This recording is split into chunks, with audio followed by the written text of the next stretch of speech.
Hello everyone, welcome back to this channel. In this video, I'm going to show you how to stabilize your video on CapCut apps. Now let's get started.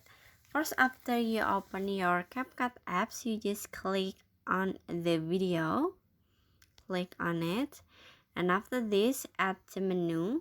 In here, you can swipe until you can see stabilize.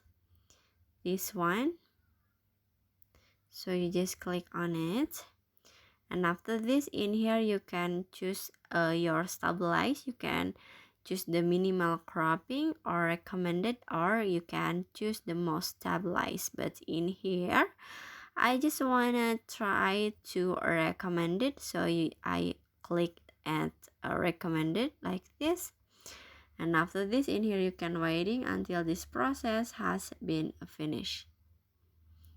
Okay, and after stabilize is applied, you just click on the check icon at the bottom and finish. So that's how to stabilize your video on CapCut apps. I hope you found this video to be helpful. If you enjoyed the content, please consider like, comment, and subscribe down below. Bye bye.